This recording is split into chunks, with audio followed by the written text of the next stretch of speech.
নামাজের কথা বললে আপনার কাছে ইবাদত মনে হয়, রোজার কথা বললে ইবাদত মনে হয়, কিন্তু অর্থনীতির কথা বললে যদি আপনার কাছে রাজনীতি মনে হয়, তার মানে আপনি চোর।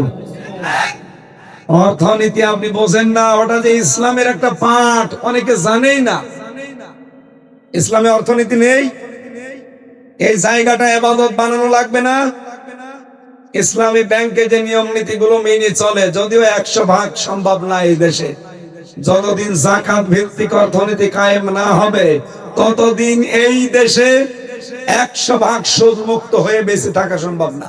সে সেই বলে, কারণ মুশারাকা, মুদারাবা, মুরাবাহা, বাই সালাম, বাই ইস্তিসনা, বাই মুআজ্জাল, এরকম 28টার উপরে নিয়ম আছে।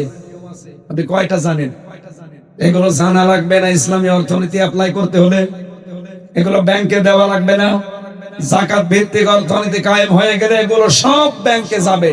এখন ইসলামী ব্যাংকে আছে, তখন সোনালী, রূপালী, চৈতালি, যত ব্যাংক আছে দেশে সবাই এই নিয়ম মেনতে বাধ্য হবে। কথা বলেন না কেন?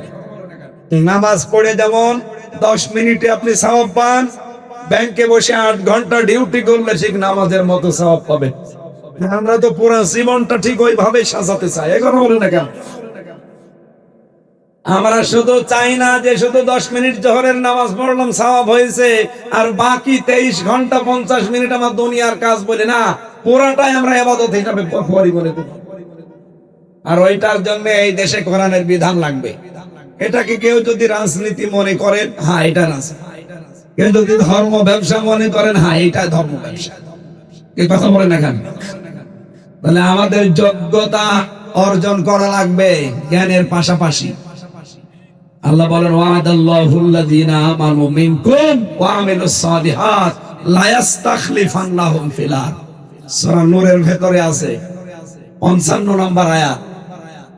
আল্লাহ ওয়াদা করেছেন তোমাদের ভেতরে যারা ঈমান আনবে আর যারা আমলে সালেহ করবে, মানে যোগ্যতা অর্জন করবে, এই মানুষগুলোর সাথে আল্লাহর ওয়াদা, তাদেরকে জমিনের শাসন ক্ষমতা আল্লাহ দেবে। এখানে বাংলাদেশে আজ যোগ্যতা সম্পন্ন মানুষ আমরা চেষ্টা করছি তৈরি করার। যে বিভাগে যাবেন আপনাকে যোগ্যতা হওয়া লাগবে এবং সৎ হওয়া লাগবে। আদালতে যান, হ্যাঁ ওইভাবে, প্রশাসনে যান, হ্যাঁ ওইভাবে, চিকিৎসায় যান ওইভাবে, শিক্ষায় যান ওইভাবে। যদি এভাবে তৈরি করতে পারি আমরা, মাত্র 1628টা মানুষ লাগবে। কয়টা বলেন বলেন? এই 1628টা মানুষ যদি সত্যি তৈরি হয়ে যায়, হচ্ছেও তাই। আপনি তাকান, আগস্টের 5 তারিখের আগে বাংলাদেশে মাত্র 100 জনের 15 জন মানুষ বলতো যে আমরা কোরআনের বিধান এই দেশে চাই। এই কথা বলছেন এখানে। তারপরও ডক্টর মিজান তার ভেতরে একজন। এরকম মাত্র 100 জনের 15 জন। জানুয়ারি মাসে 5 মাসের ব্যবধানে দেশে মানুষ 100 জনের 58 জন মানুষ চাচ্ছে যে দেশে কোরআনের বিধান কায়েম। গত 3 দিন আগের রিপোর্ট, আজকে 10 তারিখ, 7 তারিখের রিপোর্ট দেখেন, এদেশে এখন 100 জনের 66 জন মানুষ চাচ্ছে যে কোরআনের বিধান কায়েম হোক। আপনি টের পাচ্ছেন কোথায় যাচ্ছে? অনেকে মাথা খারাপ হয়ে পাগল হয়ে গেছে, না এরা 10 ভাগের বেশি ভোট পাবে না। আরে 15 বছর ভোট হয়েছে, আপনি বলেন কি করে? ইসলামের পক্ষে এই দেশে এখন সবাই বলছে আমরা একটা বাক্স দিতে চাই। এ কথা বলছে না কেন? এই জন্য জামাত, চরমনাই, হেফাজত, খেলাফত সব 12টা দল এক হয়ে গেছে। এরা সামনে চাচ্ছে ওরা ইসলামের বাক্স দেব কয়টা? আরো জোরে বলেন। এই জন্য 7 তারিখের রিপোর্ট হচ্ছে 100 জনের 66 জন মানুষ এখন চাচ্ছে দেশে কোরআনের বিধান কায়েম হোক। আপনি আর কয়দিন যেতে দেন? একটা বছরে যদি আপনি একটু সময় দেন, আর মানুষ যেভাবে চলছে যদি সত্যি এভাবে মন খোলা ভাবে চলতে পারে, আমার বিশ্বাস 100 জনের 100 জন মানুষ চাইবে দেশে কোরআনের বিধান কায়েম। কারণ মানুষ সব এখন দেখেছে 54 বছরে বাবা, কারো স্বামী, কারো বউ, কারো মেয়ে, আর চাচা 9 বছর চালিয়ে 10 বছর তো জেল খাটল। সবার এখন দেখা শেষ আল কোরআনের বাংলাদেশ। কথা বলেন, কথা বলেন। এটা এখন দেখতে বাকি আছে, আর এই জন্য আমরা মানুষ তৈরি করতে চাই। সুতরাং ইমানের পাশাপাশি আমাদের যোগ্যতা লাগবে না?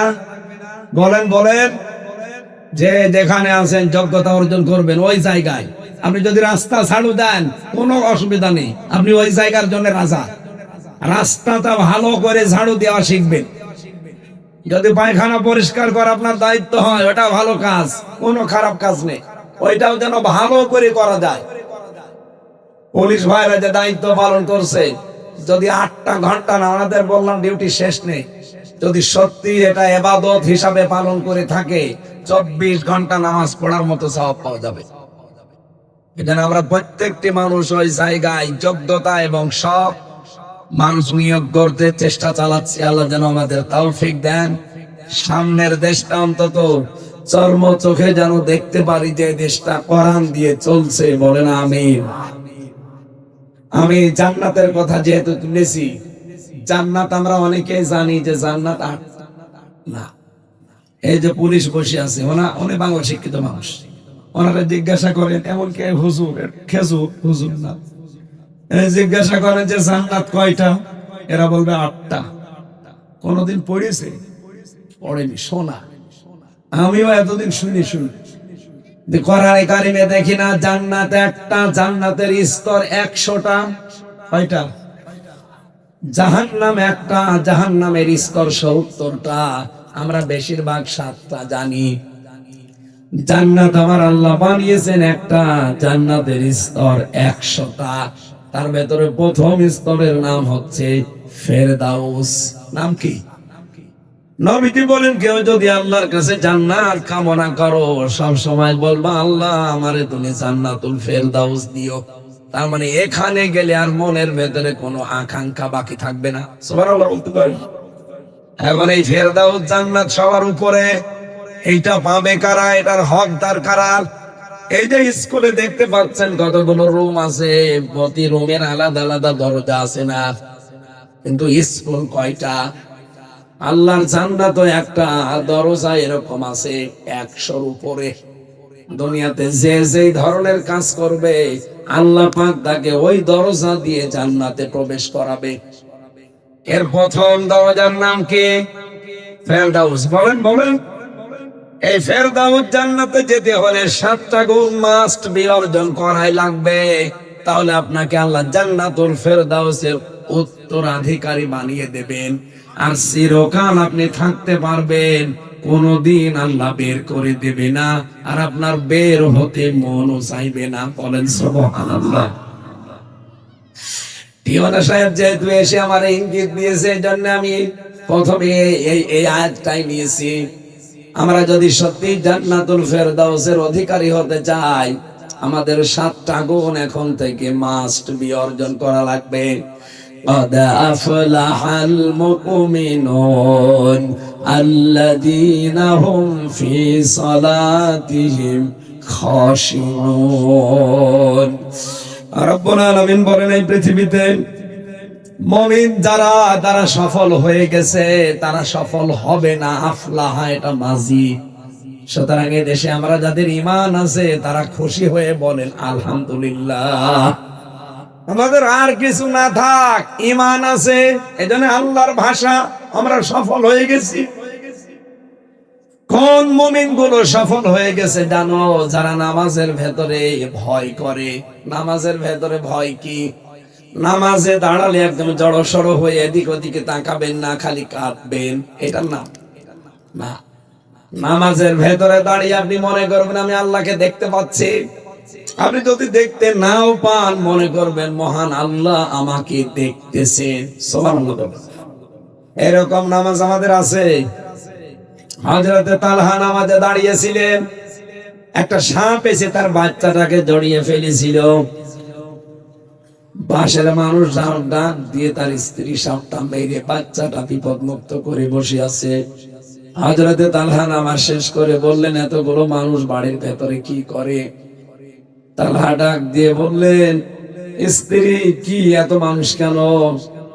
স্ত্রী বলে, আপনি নামাজে ছিলেন, পাহাড়ি এলাকার সাপ এসেছিল, একটা বাচ্চাটা জড়িয়ে ফেলেছিল, তাকে বিপদ মুক্ত করে আমরা বসে আছি। এতগুলো ঘটনা ঘটে গেল আপনার সামনে, আপনি কি কিছু টের পাননি? হযরত তালহা বলেন, স্ত্রী নামাজে যখন দাঁড়িয়েছিলাম, তখন আমি আল্লাহর সাথে কথা বলছিলাম। আমি যখন তেলাওয়াত করেছি আলহামদুলিল্লাহি রাব্বিল আলামিন, আমার মালিক যেন শুনতে পাচ্ছি, উনি জবাব দিচ্ছে সাদাকতা ইয়া আবদি, আমার বান্দা সত্য কথা বলছে। জোরে বলেন সুবহানাল্লাহ। ও স্ত্রী নামাজে দাঁড়িয়ে আমার আল্লাহর সাথে কথা হয়, নামাজে যদি মন এদিকে ওদিকে চলে যায়, ওই নামাজ আর নামাজ থাকে না। সাহাবীদের ভয়ের নামাজ খুশুর নামাজ, আর আমাদের নামাজের ভেতরে পার্থক্য আছে না নেই? আল্লাযীনা হুম আনিল লাগবি মুরিদুন, যারা অনর্থক কথা এবং কাজ থেকে নিজেদেরকে বিরত রাখতে পারবে। এই যে সামনে যে একটা দিবস আসতেছে, এটা অনর্থক দিবস। আজকে 10 তারিখের মাত্র 3 দিন আছে, এটা তো বলছেন এখন লাগবনের ভেতরে ওইটাও আছে। আপনারা কন্ট্রোলে থাকবেন। 14 ফেব্রুয়ারি এটা যিনি আমদানি করেছিল ইংল্যান্ড থেকে, এই লোকটা কিন্তু মুসলমানের নাম ছিল তার শফিক রহমান। সাংবাদিকরা প্রশ্ন করছে, আপনি তো শফিক রহমান, আপনি রেহমান লেখেন কেন?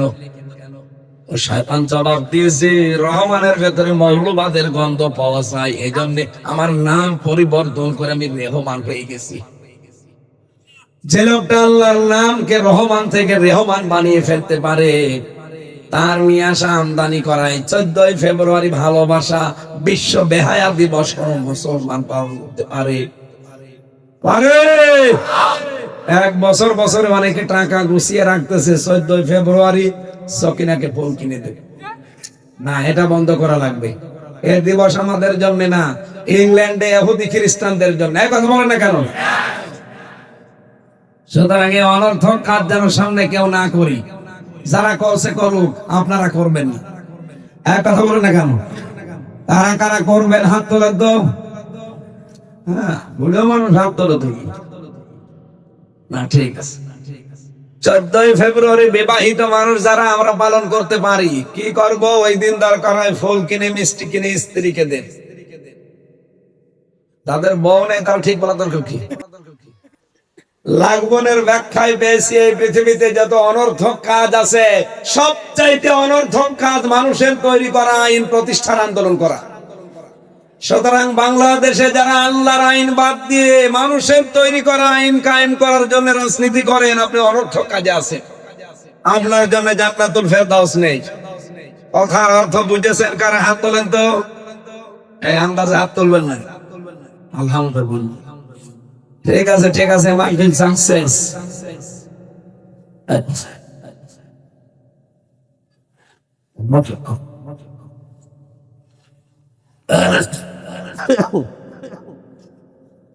আলহামদুলিল্লাহ, আমি যা বোঝাতে চেয়েছি বুঝে ফেলেছেন নাকি?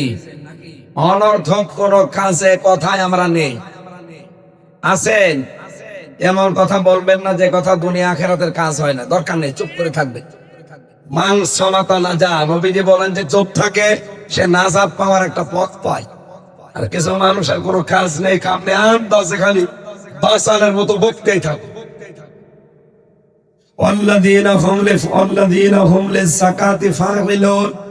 যারা তাদের যাকাতের কর্মপন্থায় যারা তৎপর। যাকাত মানে শুধু সম্পদের যাকাত না, আমাদের শরীরের যাকাত আছে না? এই যে এই ফেব্রুয়ারি মাসের 13, 14, 15 IMBS এর রোজা রাখবেন যদি সামর্থ্য থাকে, শরীরের যাকাত আদায় হবে। সর্বোপরি সামনে রমজান মাস, 1 মাস রোজা রাখা যাবে না? পৃথিবীর প্রতিটি জিনিসের যাকাত আছে, শুধুমাত্র টাকা পয়সার সোনা গয়নার যাকাত না, প্রত্যেকটি জিনিসের যাকাত দেওয়া লাগবে। আমরা যেন যাকাতের কর্মপন্থায় সামনে তৎপর হতে পারি। যারা তাদের লজ্জা স্থানের হেফাজত করে, আর এটা এখন সবচাইতে বেশি দরকার। এই কথা বলেন কেন? সুতরাং 14 ফেব্রুয়ারি আবার বলছে পালন করবেন। কত মানুষ সেই দিন যে ইজ্জত দেবে, ইজ্জত হারাবে আল্লাহ জানে। আমরা যেহেতু জান্নাতুল ফেরদাউসের অধিকারী হতে চাই, এই দরজা দিয়ে প্রবেশ করতে চাই, অবশ্যই অবশ্যই আমাদেরকে লজ্জা স্থান পবিত্র রাখা লাগবে। নিজের স্ত্রী বাদ দিয়ে অন্য কারো সাথে যাদের লাইন আছে, এই মুহূর্তে লাইন কেটে দে। মোবাইলে যাদের অন্য কারো বিশেষ করে ভাবির নাম্বার, মানে প্রতিবেশী ভাবি, আর যাদের অন্যের স্ত্রীর নাম্বার সেভ করা আছে এখনই ডিলিট করা লাগবে। কারা কারা করবেন হাত তোলেন। কার নাম্বার আছে আপনার? না, আমি হাসির জন্য বলি না, যাদের এরকম আছে উল্টা পাল্টা চরিত্র পবিত্র করা লাগবে। বিবাহিত মেয়েদের সাথে লাইন করেন, আপনার লজ্জা আছে? তার তো একজন আছে, তার একজন নেই। কোন কারণে তার স্বামী থাকার পর লাইন করতে দেন? তার স্বামী যতদিন বাদ না দেবে ততদিন আপনি বিয়ে করতে পারবেন না, আর তাকে না পাওয়ার জন্য যন্ত্রণায় মরা লাগবে। সুতরাং বিবাহিত মেয়েদের সাথে যারা লাইন করে এর মতো ইতর আর এর মতো ছোট লোক, এই কথা বলছে না কেন? এ জেলায় হয়তো এগুলো নেই, আছে। আজ মানুষের লজ্জা স্থান নষ্ট করার জন্য ভারতের যতগুলো চ্যানেল আকাশ সংস্কৃতির নামে, বিশেষ করে এই দেশ থেকে সোনা চলে যায়, রূপা চলে যায়, তামা চলে যায়, আর ওই দেশ থেকে আসে ডাল আর গাঁজা। এই ডাল আর বাবা আসে না? যাদের ধর্মে ডাল খাওয়া, গাঁজা খাওয়া, বাবা খাওয়া, মদ খাওয়া জায়েজ আছে, তারা খায়। কি নেই ওদের ধর্মে? কিন্তু আমরা যারা মুসলিম দাবি করি, আমাদের আছে? বলেন বলেন, নিজেদেরকে কন্ট্রোল করেন ভাই। বিশ্বনবী জানিয়েছেন, মাদক দ্রব্য যারা এক গ্লাস পরিমাণে খাবে, কিয়ামতের দিন তাদের এই রক্ত পুষ শরীর থেকে বের করে গরম করে আল্লাহ তার মুখে ঢালবে। যদি বিশ্বাস করে থাকেন এই কাজে যারা আছেন, শয়তান হয়তো ধোঁকা দিয়ে করাচ্ছে, এক্ষুনি থেমে যাবে। আল্লাহ আমাদের বাঁচাও, বলেন আমিন। নিজের জায়েজ স্ত্রী ছাড়া কোনো দিকে মন দেওয়া যাবে না ভাই। যদি শয়তান এগুলো দেয়ও, নিজেকে কন্ট্রোল করে, নিজের চক্ষুকে নিম্নগামী করবেন, আর একটু নিজেকে নিয়ে ভাবে। আমি তো দুইটা বিষয় লক্ষ্য করে দেখি, মানুষ যদি সত্যি একটু চিন্তা করে যে আমি লজ্জা স্থানকে সত্যি আমার কষ্ট হলো আমি হেফাজত করব, আর আমার জন্য আল্লাহ যাকে বরাদ্দ দিয়েছে এইটা বাদ দিয়ে কারো দিকে আমি এই নজরে তাকাবো না, ওর জেনা থেকে বেঁচে থাকা সম্ভব। একটু চেষ্টা করেন, মাত্র 2-3 সপ্তাহ, 15 দিন বা 21 দিন একাধারে চেষ্টা চালাবেন, আপনার ভেতর আল্লাহ একটা অনির্বচন সুখ তৈরি করে দেবে। তখন অন্যের স্ত্রী দেখলে আপনার আরো খারাপ লাগবে। আল্লাহ আমাদেরকে এরকম একটা মন তৈরি করে দাও, বলেন আমিন। এরপরে আমরা পেয়েছিলাম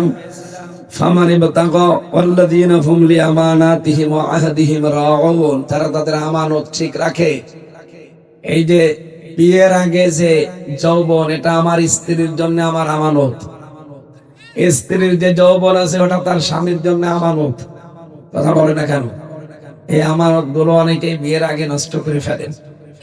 আপনি জান্নাতুল ফেরদাউসের দরজা দিয়ে যেতে পারবেন।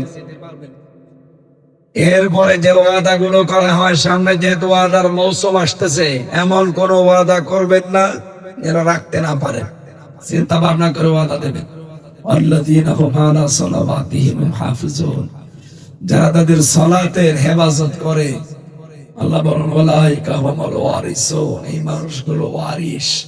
আল্লাযীনা ইয়ারিসুনাল ফিরদাউস হুম ফিহা খালিদুন, এরা জান্নাতুল ফেরদাউস নামে যে দরজা, এই জান্নাতের তারা ওয়ারিস, চিরকাল সেখানে থাকবে। আমার কণ্ঠর যেহেতু অবস্থা ভালো নাই, জানি যতটুকু বললাম এ পর্যন্তই। ধৈর্য ধারণ করে মেনে চলার তৌফিক কামনা করছি। আল্লাহুম্মা আমিন। লা ইলাহা ইল্লা আনতা সুবহানাক ইন্নী কুনতু মিনাজ জালিমিন।